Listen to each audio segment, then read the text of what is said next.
नमस्कार, मी साक्षी होममेकर चॅनलमध्ये तुमचं मनापासून स्वागत। आजचा आपला व्हिडिओ उद्यापनाच्या माहिती संदर्भात असणार आहे। सकाळी लवकर उठून स्नान करून आपण कलश मांडणी करून घ्यायची आहे। ज्या ठिकाणी पूजा मांडणी करणार आहात ती स्वच्छ पुसून घ्यायची आहे।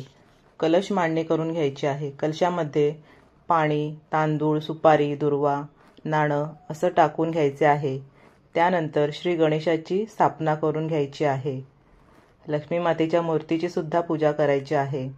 श्री गणेशांना गुळ खोबऱ्याचा नैवेद्य दाखवायचा आहे। कलश स्थापना झाली की हळद कुंकू, अष्टगंध, अक्षदा वाहाव्यात। अगरबत्ती, धूपदीपाने ओवाळायचे आहे।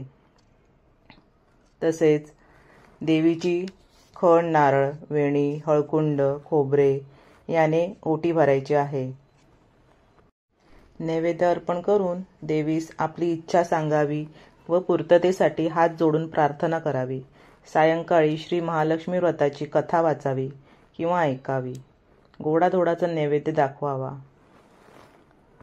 तसेच 5 किंवा 7 सुवासिनींना बोलावून त्यांची ओटी भरायची आहे। त्यांना खण, नारळ, पुस्तकाची एक प्रत, फूल किंवा गजरा देऊन लक्ष्मी स्वरूप मानून त्यांची मनोभावे आपण ओवाळणी करायची आहे आणि त्यांना नमस्कार करायचा आहे। या व्रतामध्ये खंड पाडायचा नाही आहे। एखाद्या गुरुवारी काही अडचण असेल तर ते व्रत दुसऱ्या एखाद्या व्यक्तीकडून करून घ्यावे, मात्र उपवास आपण स्वतःच ठेवावा। या दिवशी तुम्ही दूध, फळे घेऊ शकता। आपली यथासांग पूजा झाल्यानंतर देवीला नमस्कार करून तिला क्षमायाचना करायची आहे की या पूजेमध्ये जर काही चूक झाली असेल तर ती चूक माफ करून घे। आमच्या घरामध्ये सुख शांती येऊ देत आणि घरामध्ये भरभराटी यावी यासाठी ही क्षमायाचना करायची आहे। शक्य असल्यास मंत्र जप करत राहावा। आता आपला नैवेद्य तयार झालेला आहे।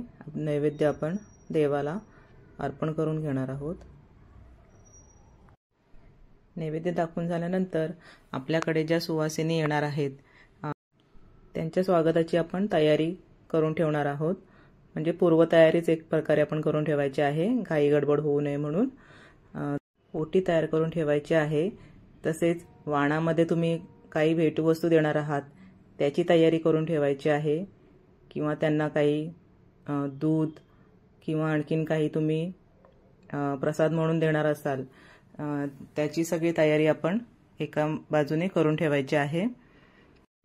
सुवासिनी आल्यावर त्यांना आपण हळदी कुंकू कपाळी लावून त्यांची ओटी भरून घेणार आहोत। तसेच त्यांना ओटीमध्ये आपण काही भेटवस्तू असेल ती द्यायची आहे। एखादं फळ, वेणी असं आपण त्याच्यामध्ये द्यायचं आहे। गोडाधोडाचा काही नैवेद्य केलेला असेल तो त्यांना खाऊ घालायचा आहे। तसेच आता दुसऱ्या दिवशी आपण स्नान करून गणपती व कलश यावर अक्षदा वाहणार आहोत व पुनरागमन असे 3दा म्हणायचे आहे। आगमन, पुनरागमन असे 3दा म्हणावे। मग कलशातील पाणी तुळशी वृंदावनात विसर्जन करावे। तसेच पूजेच्या जागी 2 वेळा हळदी कुंकू अक्षदा वाहून नमस्कार करावा। या व्रताची कथा पद्यपुराणामध्ये आहे। देवीच्या कृपाप्रसादाने सुख शांती, धन, समृद्धी, वैभव व संतती प्राप्ती तुम्हाला लाभो ही महालक्ष्मी चरणी प्रार्थना। धन्यवाद।